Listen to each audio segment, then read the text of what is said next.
Currently, banking and related companies are not getting any love from Wall Street. However, Warren Buffett has been recently buying shares of Bank of America. In my opinion, JP Morgan Chase is another investment consideration. But on the smaller end of the scale, I'd like to talk a little bit about Sterling Bancorp. This company offers banking products and services to consumer, commercial, and municipal customers primarily in the New York metropolitan area. Sterling has also experienced a severe stock sell off, but has Sterling stabilized and is it a good investment prospect? Well, let's take a look.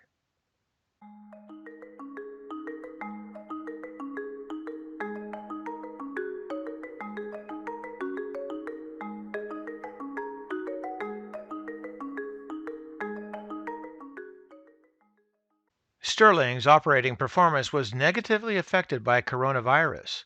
On July 22nd, the company reported second quarter adjusted earnings per share of 29 cents compared to the consensus estimate of 31 cents and the prior year quarter result of 46 cents.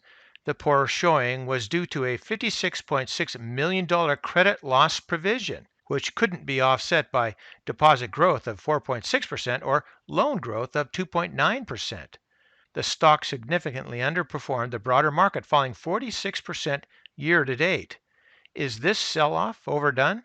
Sterling stock is currently trading at 5.9 times 2021 consensus earnings per share estimates. This appears to be way undervalued. Maxim analyst Michael Diana is very bullish on the stock going forward. He stated that over the next 4 quarters, he expects the stock price appreciation of about 71% and a dividend yield of 2.4%.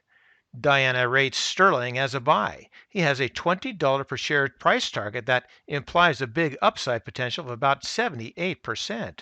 Overall, Sterling has received 7 buy ratings and 1 hold rating in the past 3 months, which amounts to a strong buy consensus view.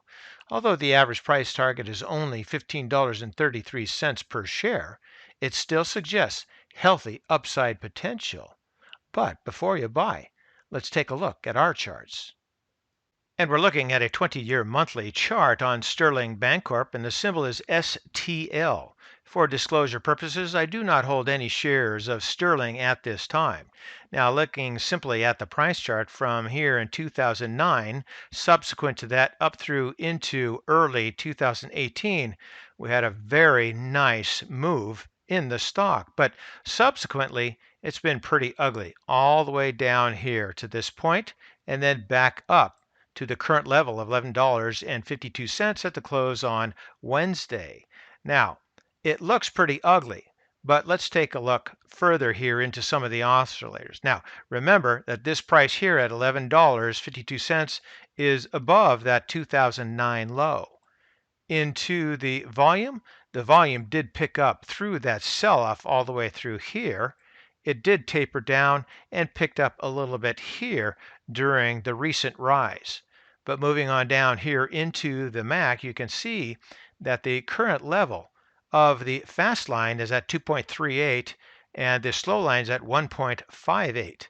Now, that's perhaps a little bit lower than we were back in 2009. So the fact that we're a little bit lower on the MAC, yet the price is well above from when it was in 2009, that's a favorable divergence. So that I like. Moving down here into the histogram, you see pretty much the same thing. Into the price rate of change, it's doing its best to bottom here and base, not quite yet. So we're perhaps a little bit early. This may do a little bit more sawtoothing before it does move up and through the slow line. So watch for that. Here into the relative strength, we're at a very weak 30.15. And again, it's trying to base and bottom here, and it is making its way up just a little bit, but we need to keep watching that. Watch that get to the 50 or midline. Moving on down here into stochastics, you can see that there is a favorable upward trend with this bottom and basing trying to occur here. I think it's going to be successful. Watch that fast line move through the slow line, then also up to that 50 or midline.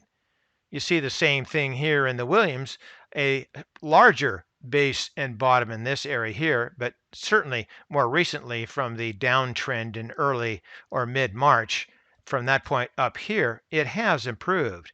So I think it's going to continue to improve. Go up here to the price chart. One last look again. Here we are, 1152. It certainly isn't hugely up from that 2009 low, but it does show a favorable divergence from the MAC. So pay attention because it might be promising. Now, you don't have to run and buy it now. This, I think, we're early enough that you can continue to watch this and see how it evolves and watch those oscillators and watch them improve. If they do, Sterling might be a strong consideration if you're looking at the banking sector. And for today, that's ChewDog Charts. Thank you.